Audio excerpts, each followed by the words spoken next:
Good morning students. शुभोदय बच्चों, कैसे हो सर? हम भी बहुत अच्छे हैं। बहुत ही अच्छा लग रहा है आप सबको ना घर पर बैठकर पढ़ना। तो हमें भी अच्छा लग रहा है आप सबसे इस तरह मिलना। और आज हम इस हफ्ते का पाठ जो है हमारी 10वीं कक्षा में तीसरा पाठ का नाम है हम भारतवासी। हम मतलब क्या है? हम जो है, हम मतलब क्या है? वही మనము, అవునా? సో భారతవాసి అంటే భారతీయులం, भारत देश में निवास करने वाले भारतवासी ఇండియన్స్, భారతదేశంలో నివసించేటువంటి వాళ్ళం కాబట్టి భారతీయులం, అవునా? సో మనమంతా కూడా భారతీయులమే కదా.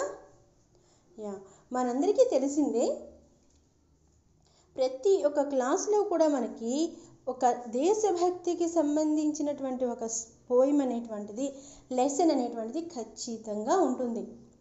ఎందుకు అనంటే మీకు ఐడియా ఉండే ఉంటుంది, లాస్ట్ ఇయర్ మనం 9th క్లాస్లో కూడా ఒక లెసన్ చదువుకున్నాం. ఫస్ట్ లెసన్ జిస్ దేశ్ మే గంగా బహతీ హై, మన భారతదేశం యొక్క గొప్పతనాన్ని ఎంతో చక్కగా వర్ణించారు. గుర్తుందా లేదా మీకు? ప్రతి సంవత్సరము కూడాను ఎవ్రీ క్లాస్లో కూడా మనకి ఒక మన కంట్రీకి సంబంధించినటువంటి ఒక లెసన్ ఖచ్చితంగా ఉంటుంది. అలాగే మన 10th క్లాస్లో వచ్చేటప్పటికి హమ్ భారతవాసి ఒక కవిత. సో ఈ కవితని రచించినటువంటి కవి ఆర్పి నిశంక్ గారు. कौन है कविता के कवि? आरपी निशंक जी. कवि के बारे में और कविता के बारे में जानने से पहले हम उन्मुखीकरण देखते हैं. కవి కోసం, కవిత కోసం మనం నేర్చుకోవడం ముందు, తెలుసుకునే ముందు ఫస్ట్ మనం ఉన్ముఖీకరణ కోసం తెలుసుకుందాం. ఓకే, देखो यहाँ पर చూడండి ना, उन्मुखीकरण. अनेक स्थानों से बहने वाली सभी नदियाँ अंत में समुद्र में ही मिलती है. అంటే అనేక స్థానों से बहने वाली नदियाँ, ఎక్కడెక్కడో పుట్టినటువంటి నదులు, మన గంగా నది, యమునా నది, సరస్వతి, బ్రహ్మపుత్ర, కావేరి, తుంగభద్ర, ఇలా మహానదులు, ఎన్నో నదులు ఉన్నాయి, అవునా? ఈ ఎక్కడెక్కడో పుట్టేటువంటి నదులు ఎక్కడి నుంచో ప్రవహిస్తూ అనేక స్థానం సే బహనే వాలి నదిలే, ఎక్కడెక్కడ నుంచో ఏ స్థలాలలోనో ప్రవహిస్తూ వచ్చేటువంటి నదులు, సభీ నది, అన్ని నదులు కూడా అంతిమే చివరిగా సముద్రమే హీ మిల్తీ హై, ఎక్కడికి వెళ్ళి చేరుకుంటాయి, ఎక్కడికి వెళ్ళి కలుస్తాయి? సముద్రంలోనే వెళ్ళి కలుస్తాయి, అవునా కాదా? తన ప్రవాహం ఎంతవరకు అని అంటే తమ గమ్యాన్ని చేరుకునేంత వరకు ప్రవహిస్తూనే ఉంటాయి, ప్రయాణం చేస్తూనే ఉంటాయి. చివరిగా వాటి గమ్యం ఏంటి? ఎక్కడ వాళ్ళ గమ్యం? సముద్రం. నదులు సముద్రాన్ని కలుస్తాయి. ఉసి ప్రకార్, అలాగే अलग अलग धर्म में जन्म लिए मनुष्य भी अलग अलग धर्म में అంటే వేరే వేరే ధర్మాలలో పుట్టినటువంటి, జన్మ లియే అంటే పుట్టినటువంటి, మనుష్య భీ మనుషులు కూడా, అలగ్ అలగ్ ధర్మం ఎందుకన్నారు? కొంతమంది, మనకందరికీ తెలిసిందే కదా, అందరూ హిందువులే లేరు, అందరూ ముస్లిమ్సే లేరు, అందరూ క్రిస్టియన్సే లేరుగా, అన్ని ధర్మాలు, ఎన్నో మతాల వాళ్ళు ఉన్నారు, అవునా? సో వేరే వేరే ధర్మాలలో పుట్టినటువంటి వాళ్ళు ఎవరైనా సరే, మనుషులు అందరూ కూడాను పరమాత్మకే పాస్ పహుంచతే హై, ఎవరైనా సరే తర్వాత వాళ్ళందరూ పరమాత్ముడు అంటే భగవంతుని దగ్గరికి చేరుకోవాలి. ఈ మతాలు అనేటువంటి, ఈ ధర్మాలు అనేటువంటివి మనుషుల వరకే, భగవంతుని దృష్టిలో అందరూ సమానమే. అది మనందరికీ తెలిసిందే. హిందువులు పూజించేది భగవంతుడు, ముస్లిమ్స్ పూజించేటువంటివి ఈశ్వర్, అల్లా, ఆ ఈశ్వరుడినే, ఆ భగవంతుడినే. అవునా కాదా? మతాల వేరు, ప్రార్థన చేసేటువంటి విధానం వేరు కావచ్చు కానీ, పద్ధతులు వేరు కావచ్చు కానీ, అందరూ కూడాను భగవంతుని స్మరణ చేసినటువంటి వాళ్ళే. అందరూ భగవంతుని దృష్టిలో కూడా అందరూ సమానమే. అందరమీ అక్కడికే చేరుకోవాలి. అదే ఇక్కడ చెప్తున్నారు, కోయి భీ ధర్మ ఛోటా యా బడా నహీ హోతా. ఏ ధర్మము కూడా, ఏ మతము కూడా చిన్నదని కానీ లేదా పెద్దదని కానీ ఎప్పుడూ అలా ఉండదంట. ఈ ధర్మమే గొప్పది, ఈ మతమే గొప్పది, ఈ మతంకి ఏమీ విలువ లేదు అలా అంటూ ఎప్పుడూ ఎక్కడ కూడా లేదంట. మానవ జాతి ఏక్ హే, మానవ ధర్మ ఏక్ హే. చూసారా? ఎటువంటి మతాలు, ఎటువంటివి ధర్మాలు ఏవి కూడా ఎక్కువ తక్కువ కాదు. మానవ జాతి ఏక్ హే, మానవ జాతి మాత్రమే. జాతి అంటూ ఏదైనా ఉంటే మానవ జాతి అనేటువంటిది ఒక్కటే ఉంది. అలాగే మానవ ధర్మం, ఆ మనిషికి ఉండేటువంటి ధర్మం, ప్రతి ఒక్క మనిషికి కూడా ధర్మం కూడా ఒకటే. ఎవరిని ఎలా ప్రార్థన చేసినా సరే భగవంతుడిని చేరుకోవడానికి చేసేటువంటి ప్రయత్నంలో ఏంటో మొట్టమొదటి మనం చేయవలసింది ఏంటో తెలుసా? ధర్మ మార్గంలో నడవటం. అంటే నిజాయితీగా ఉండడం, ధర్మాన్ని కట్టుబడి ఉండడం. సో అది మన మతస్థులే కాదు, హిందువులే కాదు, ముస్లిమ్సే కాదు, క్రిస్టియన్సే కాదు, ఎవరైనా సరే చేసేటువంటిది అదే. వాళ్ళ భగవంతుని, తన కోరుకునేటువంటి భగవంతుని దగ్గరికి చేరుకోవాలి అని అంటే ఒకే ఒకటి మార్గం, అది ధర్మ మార్గం అనేటువంటిది నడవడం. మనం ఇక్కడ ధర్మంగా నడుచుకుంటే తను పుట్టించినటువంటి బిడ్డలకే మనము అందరమీ కూడాను. సో ఒకరి ఒకరు పోట్లాడుకుంటూ ఒక స్వార్థాలతో, ఈర్ష్యాద్వేషాలు ఇవన్నీ కలిగినటువంటి మనసుతో మనం ఇక్కడ ఉంటే ఎవరి పట్ల? ఒక తండ్రికి ఉండే సంతానంలో ఒకరు గొడవలు పడుతూ ఉంటే తండ్రి చూస్తూ ఊరుకోగలడా? అస్సలు ఊరుకోరు. అందరూ ఆయనకి ఈక్వలే. అలాగే ఇక్కడ కూడా అదే చెప్తున్నారు. మనిషి మతము ఒకటే, మానవ మతం అనేటువంటిది ఒకటే, మానవ ధర్మం అనేటువంటిది ఒకటే. అనేకమైనటువంటి ధర్మాలు, మతాలు భగవంతుని దృష్టిలో ఉండవు. చూడండి ఇక్కడ క్వశ్చన్స్. నదియా కిస్మే విలీన్ హోతీ హే.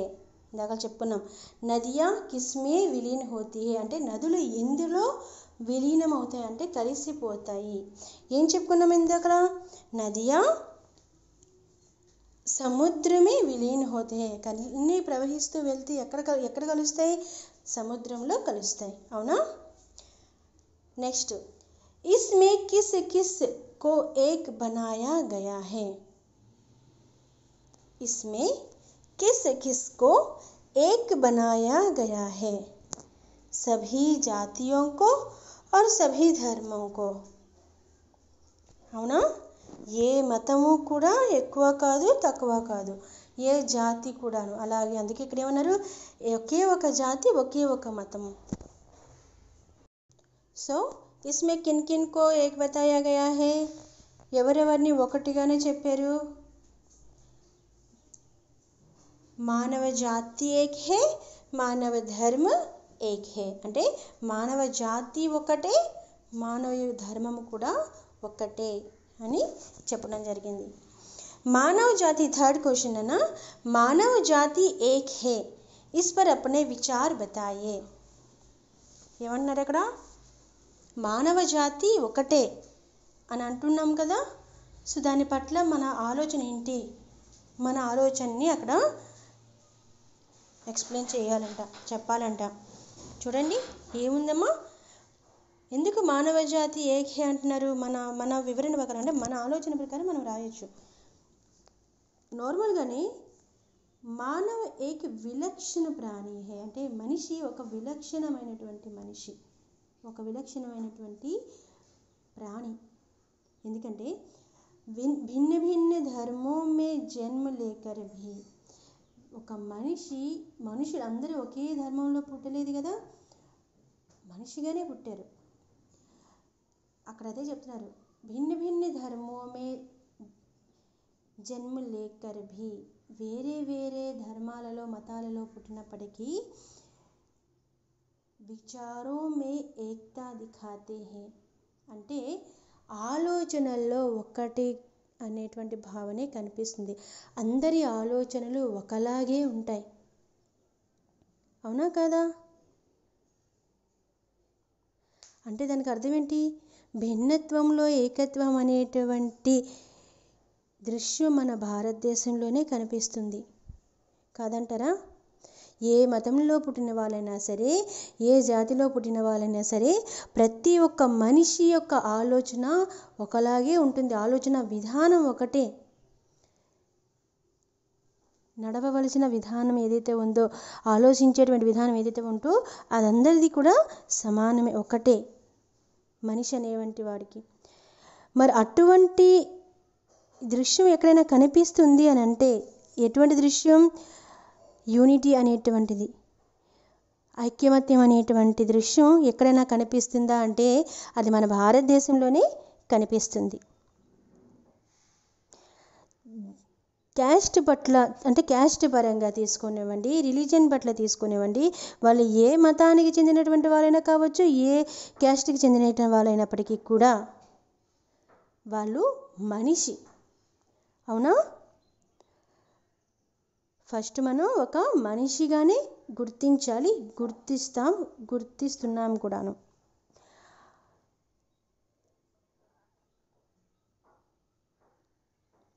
ఎలాగంటే అందరిలో కూడాను ఉండేటువంటి రక్తం ఎలాగైతే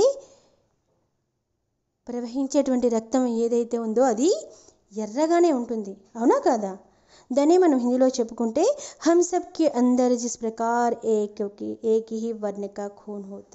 ఎలాగంటే చూడండి, ఎంత ఏ మతంలో పుట్టినప్పటికీ కూడా ప్రతి ఒక్కరి మన ఆలోచన కూడా ఒకే విధంగా ఉంటుందో, అందరి యూనిటీ అనేటువంటిది ఎలాగైతే కనిపిస్తుందో, ఎవరు ఏ మతంలో పుట్టినప్పటికీ కూడా వాళ్ళ శరీరంలో ప్రవహించేటువంటి రక్తం ఎర్రగానే ఉంటుంది. అవునా?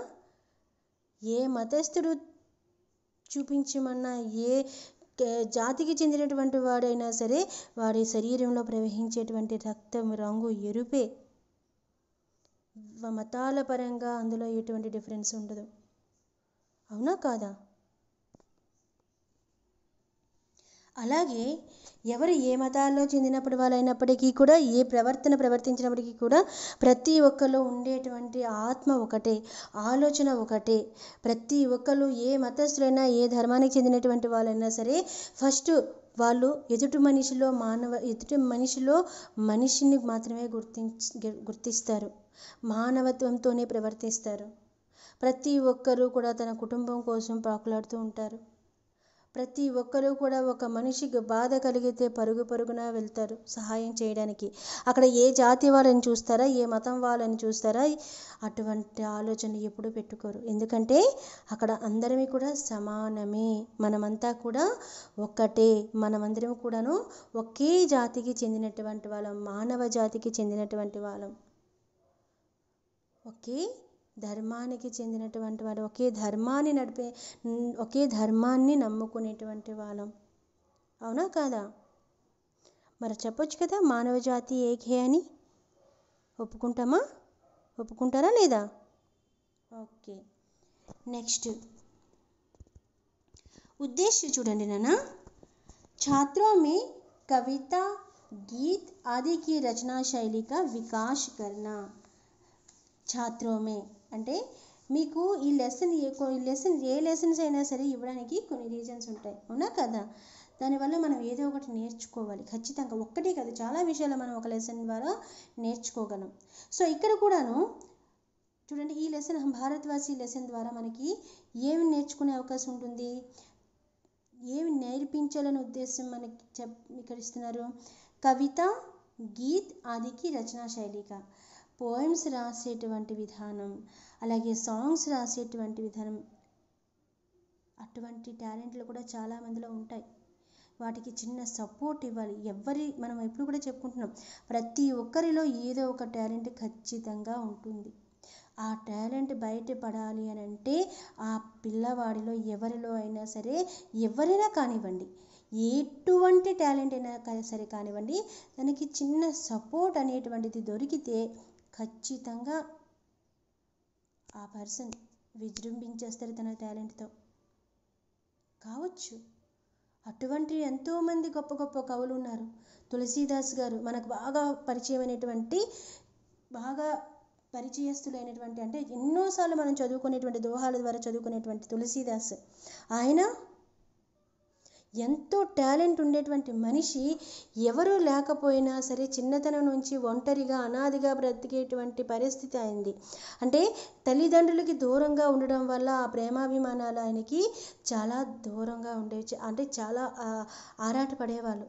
అటువంటి ఆయన ఎన్నో వేదాలు, ఉపనిషత్తులు, ఎన్నో అధ్యయనాలు చేసిన తర్వాత కూడా భార్య ఎప్పుడైతే వచ్చిందో, ఆయనకి వివాహం జరిగిన తర్వాత ఎప్పుడైతే భార్య వచ్చిందో అన్నీ పక్కన పెట్టేసి భార్య సర్వస్వం అంటూ తిరుగుతూ ఉండేవాళ్ళంట.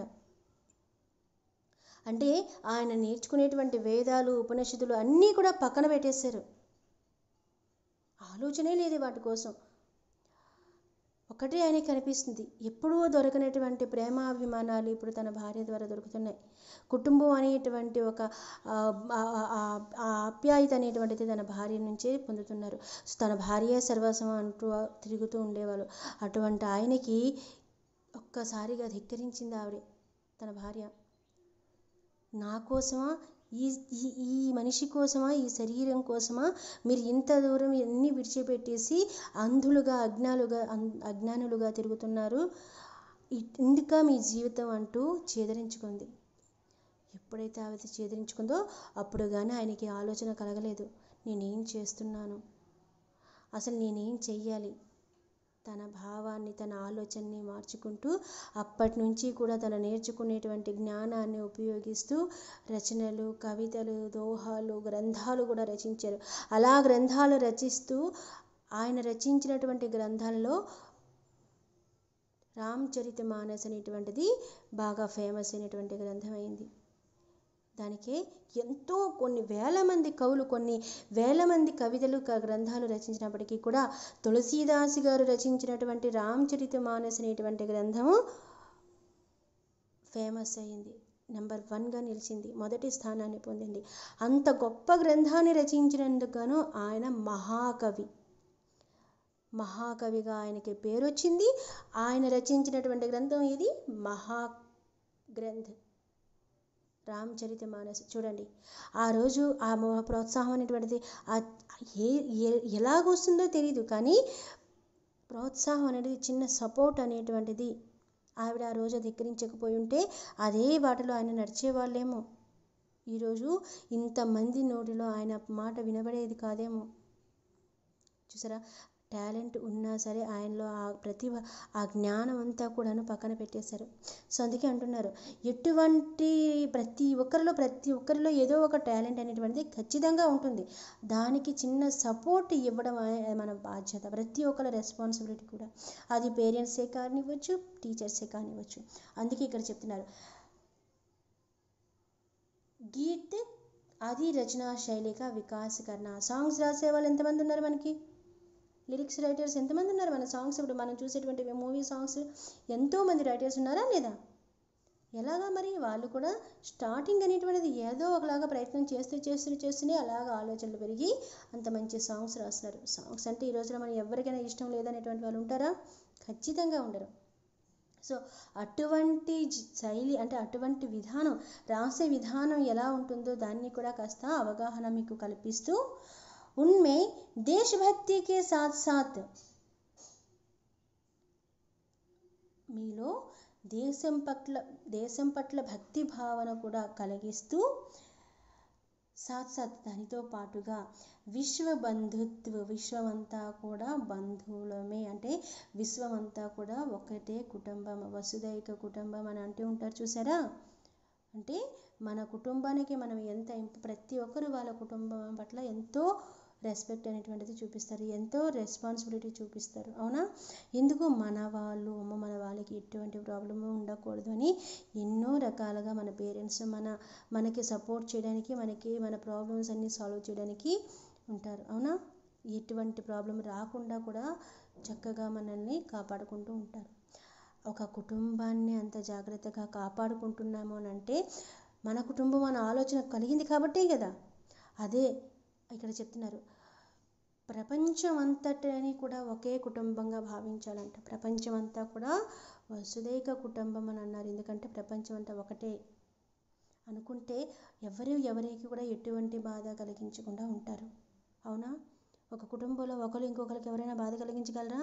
మరి ప్రపంచం అంతటినీ కూడా కుటుంబంగా భావిస్తే ఎవరిని కూడా ఇబ్బంది కలిగించే ఆలోచనే రాదు. ఎందుకంటే మన అనే భావన కలుగుతుంది. విశ్వ బంధుత్వ, విశ్వ శాంతి, విశ్వం అంతా కూడా ప్రశాంతత, పీస్ఫుల్నెస్ అనేటువంటిది. అలాగే అహింస, హింస లేకుండా ఉండడం, ఎదుటి వాళ్ళకి ఎటువంటి హింస కలిగించకుండా ఉండడం. త్యాగ్, ఎదుటి వాళ్ళ కోసం ఏదైనా సరే త్యాగం చేయడం, సాక్రిఫైస్ చేయడం. సమర్పణ్, ఏదైనా సరే ఎదుటి వాళ్ళ కోసం ఇవ్వగలగడం. మనది కానిదంటూ ఏదైనా మనకు అవసరం లేకపోయింది ఏదైనా సరే ఎదుటి వాళ్ళకి అవసరం అనేటువంటిది ఏదైనా సరే మన దగ్గర ఉంటే ఖచ్చితంగా ఇవ్వగలగాలి, సమర్పించగలగాలి. అలాగే సద్గుణోं का వికాస్. సద్గుణ అంటే ఏంటి? సద్ అంటే సహి, అచ్చే, గుణ్ అంటే అలవాట్లు, మంచి అలవాట్లని పెంపొందించడం. అర్థమైందనన్నా? తథా అంటే అది కాకుండా భారత్ కో और भी सशक्त कर, భారతదేశాన్ని ఇంకా స్ట్రాంగ్గా చేస్తూ అంతర్రాష్ట్రీయ స్థర్ పర్ అగ్రసర్ కర్నేకి ప్రేరణ దేనా. మన భారతదేశం ఎంత గొప్పదో ప్రపంచం అంతటికీ కూడా తెలుసు. ఆ గొప్పతనాన్ని ఇంకా స్ట్రాంగ్ చేస్తూ అంతర్రాష్ట్రీయ స్థర్ పర్ అంటే ఇంటర్నేషనల్ లెవెల్లో అగ్రసర్ కర్నేకి ప్రేరణ, ముందు స్థానంలో నిలబెట్టాలి మన భారతదేశాన్ని. ప్రతి ఒక్కరి దృష్టిలో ప్రపంచం అంతటికన్నా గొప్ప స్థానంలో మన భారతదేశాన్ని నిలబెట్టాలి అనేటువంటి ఒక భావనతో ప్రతి ఒక్కరూ ఉండాలి అని చెప్పడం జరుగుతుంది. ఆ భావన ప్రతి ఒక్కరిలో కలగాలి అని ఈ లెసన్ యొక్క ముఖ్య ఉద్దేశం. ఓకేనా? నెక్స్ట్ విधा विशेष చూడండి. ప్రస్తుత కవిత దేశభక్తి की भावना पर आधारित है. ప్రజెంట్ ఈ పోయం ఏదైతే ఉందో దేశభక్తి అనేటువంటి భావన పైన ఆధారపడి ఉంది. అంటే దేశం పట్ల భక్తి భావన అనేటువంటి ఎలా ప్రదర్శించారు ఇక్కడ చూడండి.